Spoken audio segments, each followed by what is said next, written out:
চাষিদের নিয়ে কেউ মাথা ঘামাচ্ছে না। পরিবর্তন হওয়া দরকার। মমতা কি করছে? আমাদের কোনো উপকারই করেনি। পোলে যে আলু লাগাচ্ছে সবই আমাদের টাকাতেই করছে। আমার মতে বিজেপি আসাই ভালো। সিঙ্গুরের আলু চাষিরা তৃণমূল সরকারের ওপর ঠিক কতটা ক্ষিপ্ত, আজ তাক বাংলার ক্যামেরায় ধরা পড়েছে সেই ছবি। এক ঝলক শুনুন সেই চাষিদের বক্তব্য। আলু চাষ করে টাকা পয়সা পাচ্ছি না, 30,000 টাকা খরচা করে মাত্র 12,000 টাকা আলু পেয়েছি। তাহলে তো লস হয়ে যাচ্ছে। হ্যাঁ, লস হয়ে যাচ্ছে।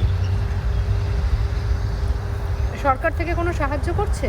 সরকার থেকে কোনো সাহায্য করছে বলতে সারের দাম 2100 টাকা, আলু বীজ 2200 টাকা।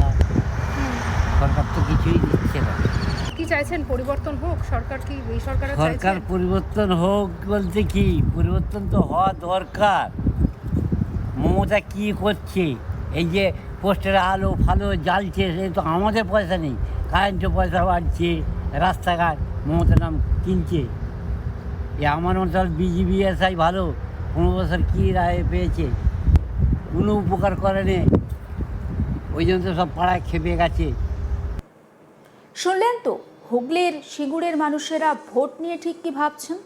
তারা কাকে ভোট দেবেন বলে ঠিক করেছেন তা জানান তারা। এবং আমরা পৌঁছে গিয়েছিলাম তৃণমূলের রাজনৈতিক উত্থানের অন্যতম প্রধান ভিত্তিভূমি হুগলির সিঙ্গুরে। আর সেখানে পৌঁছে প্রথমেই আমাদের প্রতিনিধি সেখানকার চাষিদের সঙ্গে কথা বলেন। তাদের মধ্যে থেকে একজন আলু চাষি আমাদের আজ তাক বাংলার ক্যামেরায় একেবারে অকপটে বলেন, আলু চাষ করে টাকা পয়সা পাচ্ছি না। 20,000 টাকা খরচা করে মাত্র 12,000 টাকা পেয়েছি। সব লস হয়ে যাচ্ছে। সরকার থেকে কোনো সাহায্য করছে না। সারের দাম দ্বিগুণ বেড়ে গিয়েছে। আলুর বীজ 2200 টাকায় কিনতে হচ্ছে। সরকার তো কিছুই দিচ্ছে না।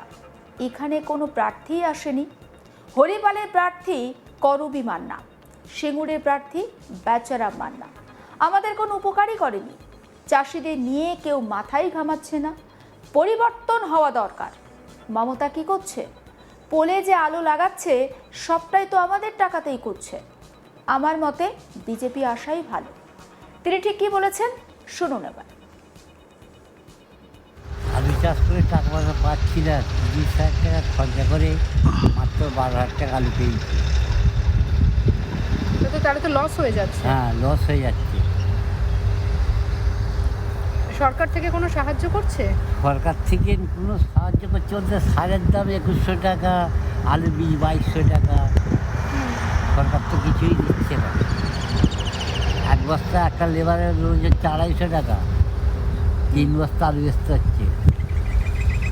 বলেছেন সরকারকে, বা এখানে কি প্রার্থী এসছে, বিধায়ক আসে? না, প্রার্থীকে আসে না।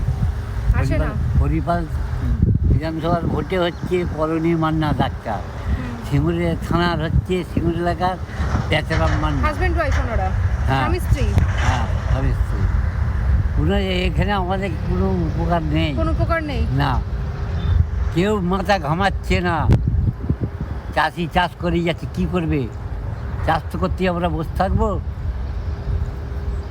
আর ছেলেপুলেদের কি অবস্থা বাড়িতে? বাড়িতে ছেলেপুলেরা ওই কাজ করছে, দিনে 2-3 বার করে খাওয়া হচ্ছে, এই হচ্ছে কাজকর্ম করে। কলকাতায় চলে যেতে হচ্ছে কাজের আশায় ছেলেপুলেদের? ছেলেপুলেরা কাজে যাচ্ছে, 4,000-5,000 টাকা করে ইনকাম করছে নাট বল্টু, কলকাতা বড় বাজারে, ধরমতলায়।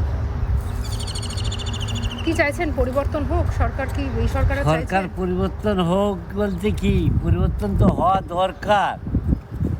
মমতা কি করছে? এই যে পোস্টারে আলো ফালো জ্বালছে, সে তো আমাদের পয়সা নেই, কারেন্টের পয়সা বাড়ছে, রাস্তাঘাট মমতা নাম কিনছে। আমার মতো বিজেপি আসাই ভালো। 15 বছর কী রায় পেয়েছে, কোনো উপকার করেনি, ওই জন্য তো সব পাড়ায় খেপে গেছে। রাজ্য সরকারের তরফে বিভিন্ন ভাতাও চালু করা হয়েছে, যার সাম্প্রতিকতম সংযোজন যুবসাথী, যেখানে মাসে 1,500 টাকা করে দেওয়া হচ্ছে আবেদনকারীদের। যদিও বর্তমান বাজারে ওই 1,500 টাকায় কিছু হয় না দাবি বিরোধীদের। এমনকি বর্তমান রাজ্য সরকার কর্মসংস্থান তৈরি করতেও ব্যর্থ, তেমনটাও মনে করেন বিরোধীরা।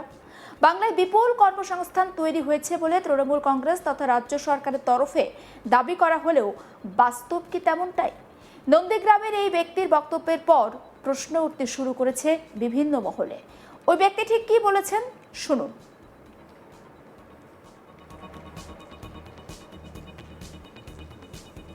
মদ দোকানে চলে যায় 2000 প্রত্যেক সপ্তাহে, তাহলে ওই 1500 টাকা কি হবে? চাকরি পাইনি কি করবো? মদ খাবো, ঘুরবো, আর কি করবো? মদ খাবেন ঘুরবেন, এটা কোনো সলিউশন? কিটা করবো আমি? দেশে করে কোনো কাজ তো নেই। যদি তোমার আমার ভারতে যদি ধরো 26,000 মদ দোকান হয়, তার আরও 26 হলে ভালো হয়। মদ দোকানে চলে যায় 2000 প্রত্যেক সপ্তাহে, তাহলে ওই 1500 টাকা কি হবে? চাকরি পাইনি কি করবো? মদ খাবো, ঘুরবো, আর কি করবো? মদ খাবেন ঘুরবেন, এটা কোনো সলিউশন? কিটা করবো আমি? দেশে করে কোনো কাজ তো নেই। যদি তোমার আমার ভারতে যদি ধরো 26,000 মদ দোকান হয়, তার আরও 26 হলে ভালো হয়। সিঙ্গুরের পরিস্থিতি ঠিক কি? কোন পর্যায়ে দাঁড়িয়ে রয়েছে সিঙ্গুর? সেখানকার মানুষ ঠিক কিভাবে দিন কাটাচ্ছেন? বাস্তব ছবিটা ঠিক কতটা বদলেছে, পুরোটাই আপনাদের সামনে তুলে ধরলাম। এবং সেখানকার বাসিন্দারা, বিশেষ করে যারা কৃষক, কৃষি কাজের সঙ্গে যুক্ত, তারা স্পষ্ট বলছেন যে পরিবর্তন হওয়া দরকার। কারণ ভোট আসে, ভোট যায়, কৃষকদের কথা কেউ ভাবেন না এবং চাষিদের নিয়ে কোনো সরকারই মাথা ঘামায় না। দিনের পর দিন সারের দাম বৃদ্ধি পেয়েছে। বর্তমানে সার কিনতে খরচ হয় 2100 টাকা, আলুর বীজ 2200 টাকা, 20,000 থেকে 22,000 টাকা আলু চাষ করতে তাদের খরচ হচ্ছে। কিন্তু সেই আলু বিক্রি করে তারা পাচ্ছেন মাত্র 10 থেকে 12,000 টাকা। বাকি টাকাটা তাদের লস হচ্ছে। এমনকি এই যে রাস্তার ধারে আলো লাগানো হয়েছে, সেটাও তো তাদের টাকাতে। তেমনটাই বলছেন ওই আলু চাষি। তাই তারা চাইছেন পরিবর্তন হোক। অবশ্যই আপনাদের মনে থাকবে, সিঙ্গুর নন্দীগ্রাম হচ্ছে রাজ্যে 34 বছরের বাম জমানার যে ভিড়, সেটাকে নাড়িয়ে দেওয়ার প্রধান কাণ্ডারি। এই হুগলির সিঙ্গুর এবং নন্দীগ্রাম থেকেই কিন্তু আজকে তৃণমূল কংগ্রেসের সরকারের উত্থান বলা যেতে পারে। আর সেখানেই পৌঁছে গিয়েছিল আমাদের ক্যামেরা। কথা বলেন সেখানকার চাষিদের সঙ্গে এবং তারা একেবারে আমাদের ক্যামেরার সামনে অকপটে বলেন যে চাষবাস করে তারা কোনো লাভের মুখ দেখতে পাচ্ছেন না।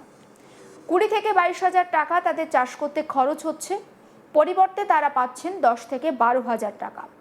সরকারের থেকে কোনো সাহায্য তারা পাচ্ছেন না। সরকার তো কিছুই দিচ্ছে না। এখানে কোনো প্রার্থীও আসেনি। হরিপালের প্রার্থী করবী মান্না, সিঙ্গুরের প্রার্থী বেচারাম মান্না আমাদের কোনো উপকারই তো করেনি। চাষিদের নিয়ে কেউ মাথা ঘামায় না।